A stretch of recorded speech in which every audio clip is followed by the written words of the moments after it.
Before we start, we advise viewers to consider carefully. The following content is intended for educational and entertainment purposes only. It wasn't leaked by hackers, nor found in a raid. A Taylor Swift tour intern accidentally sent it to the wrong federal contact, and now it's part of the case against Sean Diddy Combs. The courtroom fell completely silent as the string of emails appeared on the screen. Not because of their content, but because of who was involved. At first, it was just a logistics memo. The subject line read, VIP review Nashville plus Tampa, but hidden beneath the 12 emails was a red note, send names of scouts directly to LA. Mark Combs, the judge leaned forward. The gallery froze. No one was allowed to see this.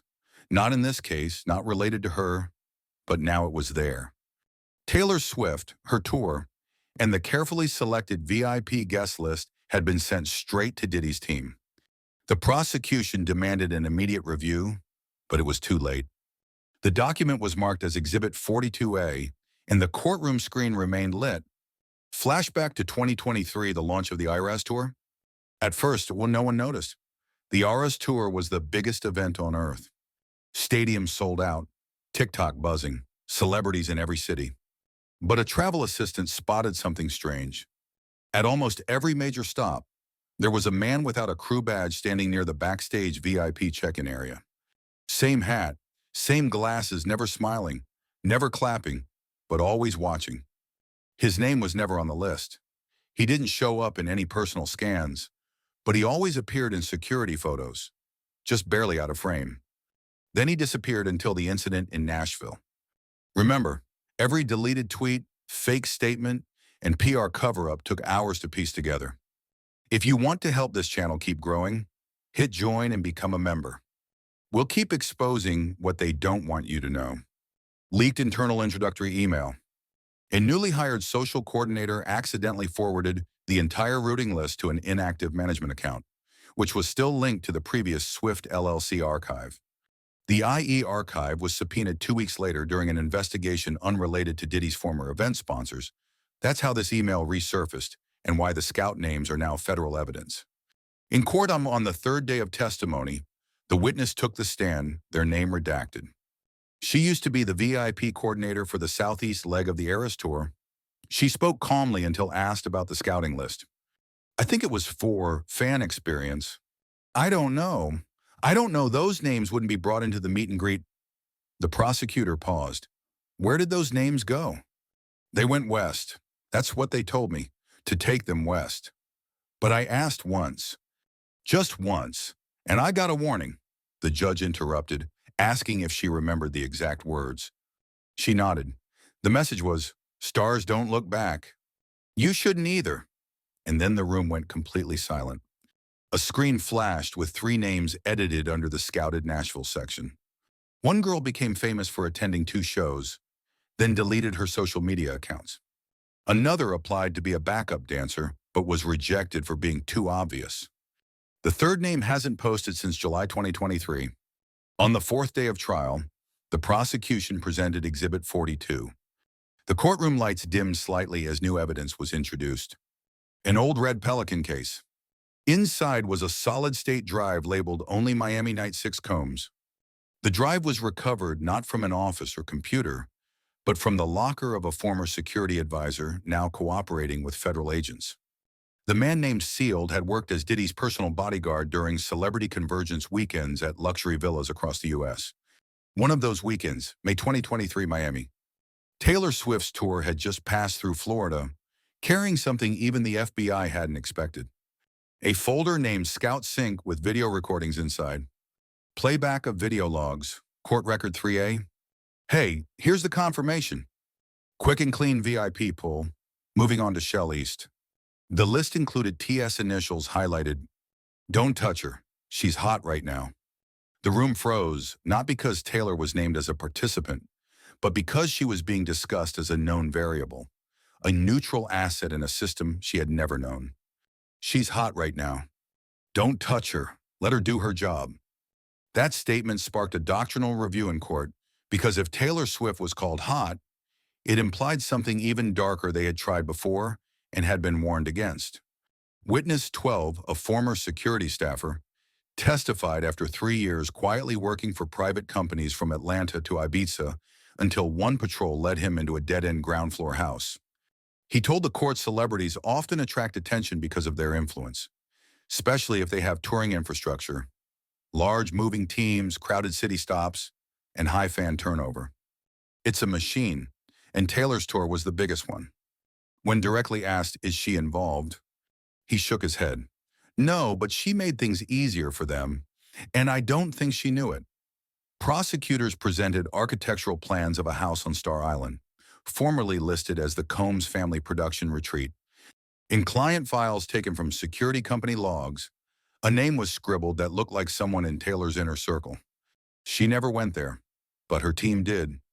The jury gasped, and when pressed further, the witness said something that even stunned the judge. I think they hoped she'd be the new cover star. A video of Taylor Swift's tour posted by a fan in Tampa resurfaced widely after being mentioned in court. In the video, a woman holding a clipboard whispers something to a man in a gray hoodie. Then the girl filming is tapped on the shoulder and asked to delete the video. She doesn't. That's how this incident repeated nearly a year later, as evidence that Diddy's scouting team had been there.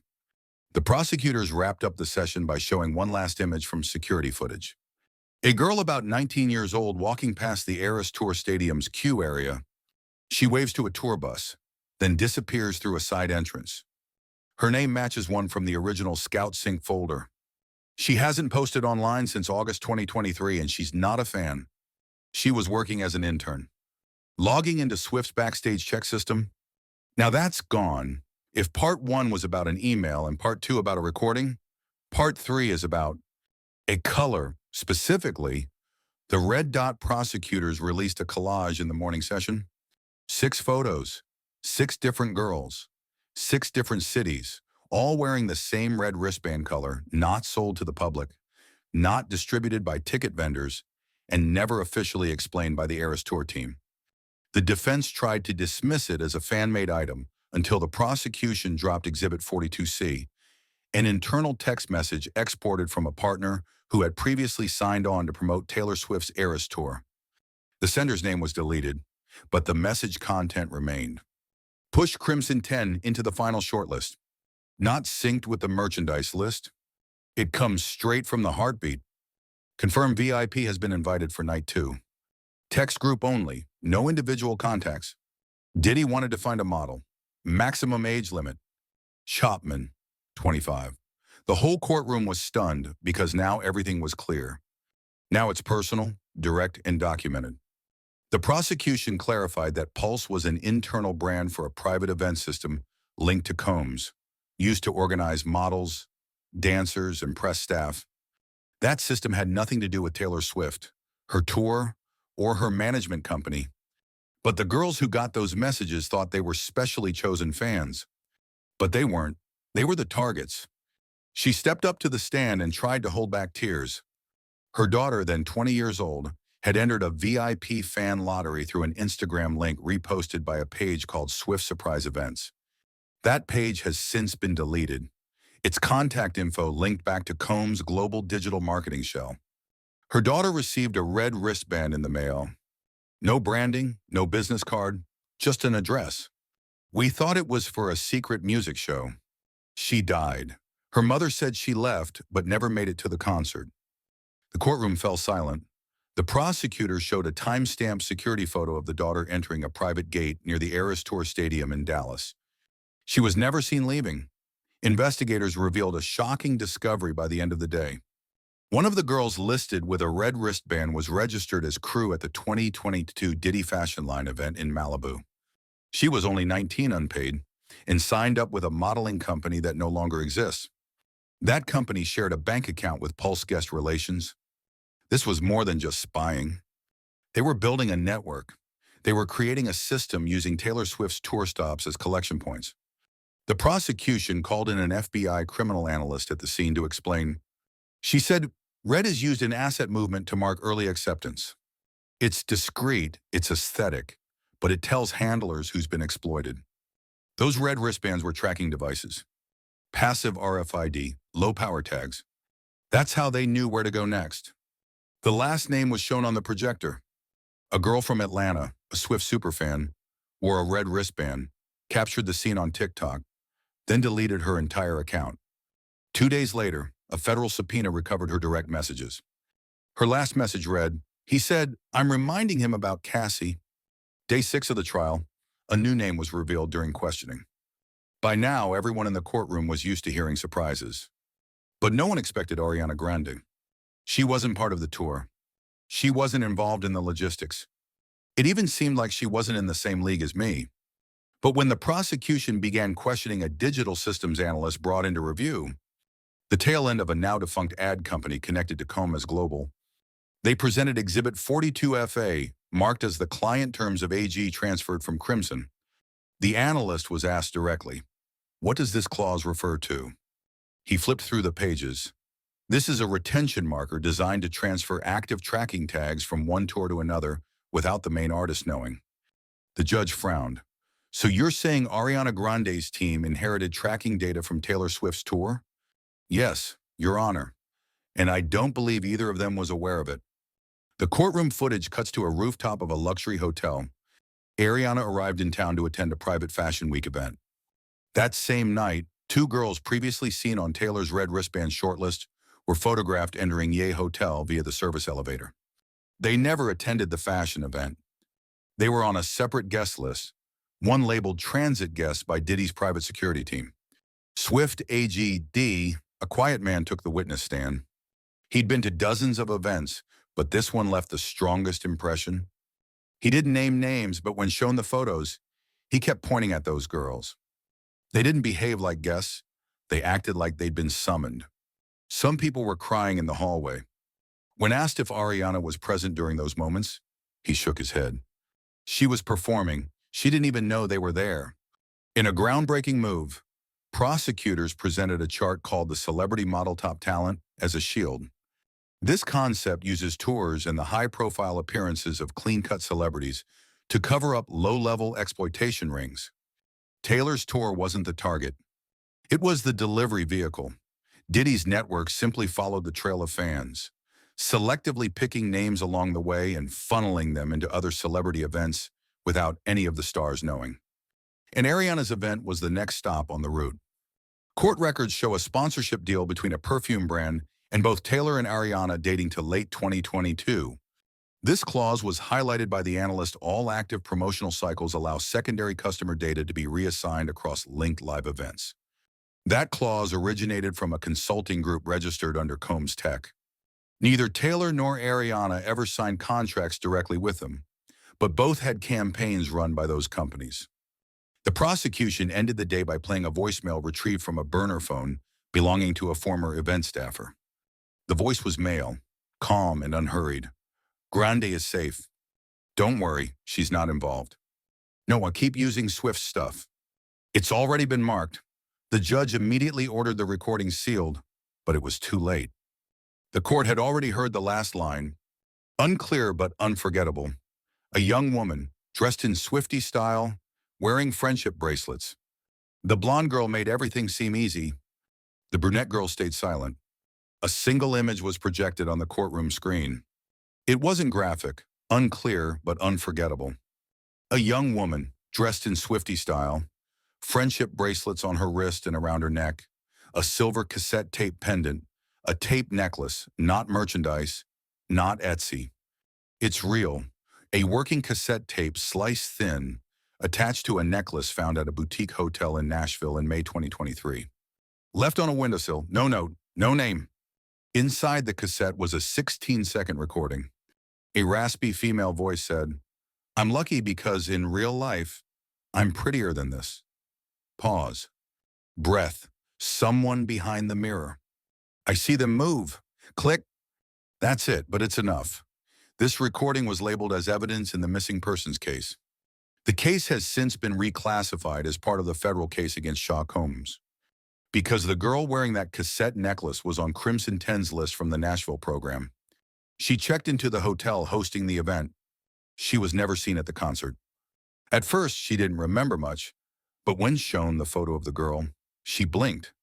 She asked if she could leave a message, saying her mother would pick it up. No note was left, but that night, Housekeeping found something else. A red velvet envelope tucked under the bed. Inside were a Taylor Swift concert ticket, a blank wristband, and a torn piece of paper that read, "I won a prize I never signed up for." Through subpoenas to regional ad companies, the FBI uncovered a cover campaign called Era Surprise Selection.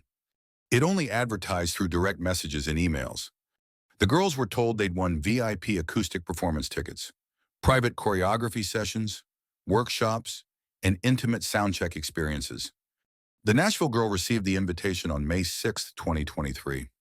The company that sent the invitation no longer exists, but payment records show the money came from a subsidiary of, you guessed it, Combs Experience Group. The FBI ran diagnostics on the cassette tape. It didn't just contain a voice memo, but also embedded timestamps used in the security system, which is now defunct, registered to Diddy's private estate. A tech expert testified it was one of the backup keys, meaning it activated the audio lock. Maybe the girl didn't know. That necklace wasn't jewelry. It was part of a recording system used to control access to the room. Someone gave it to her, or she found it, or worse, she brought it intentionally. Surveillance footage shows she entered the hotel alone. A shadowy man followed behind her, but couldn't be identified. The third floor security footage was missing 90 minutes that night. The next morning, 2 housekeepers reported a strange smell from room 3 to room 12. And the last sighting recorded was a doorman saying she turned outside and said, "Tell my mom I got to see her favorite song live." But she never did. She never made it to that venue. He walked slowly, wearing a baseball cap, hands trembling as he adjusted the microphone. His name was sealed for protection, but the court knew exactly who he was. A backup dancer not for Diddy, not for Ariana, but for Taylor, specifically on the southeast leg of the Eras tour. The same details linked to the Crimson 10 wristband, the off-books invitation, and the Miami folder.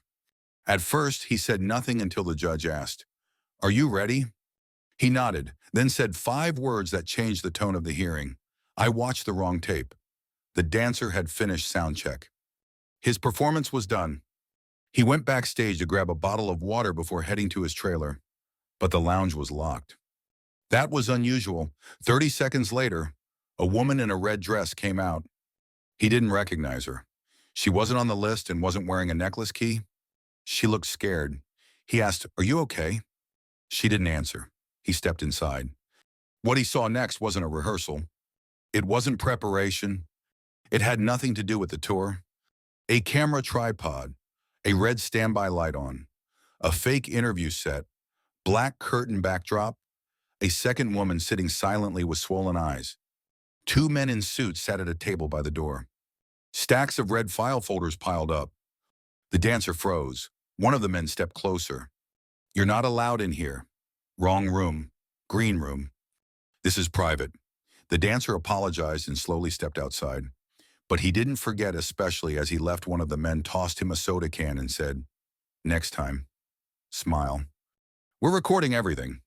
He didn't say anything for a year, but in January 2025, he saw a viral leaked clip from a court case involving Diddy's vault with distorted audio. He heard his own voice asking, "Are you okay?" Right as he was talking to the girl in the red dress, that's when he realized they weren't just filming them. They were filming us, everybody, all the time. In 3 other cities, Miami, Denver, and Las Vegas, hotel staff reported similar incidents. The same black curtain, the same tripod, the same unbranded audio equipment, no explanation. And in all 3 cases, the girls wearing red wristbands were present that same week. Federal analysts ran metadata on the leaked court clip. CC RRTG tape ID, CC John Combs analysis, RR catalog, red room sample. TG tour guest format. This ID was found on 6 other drives seized during the Diddy raid, all labeled with different artist initials. None of them knowingly participated, but one label stood out. TSRRW1 Taylor Swift, red room first witness. When asked if he saw the girl in the waiting room again, the dancer shook his head. "No, but 2 weeks later, one of our trailers caught fire. Only one, hers. And when they replaced her, they didn't even tell us her name."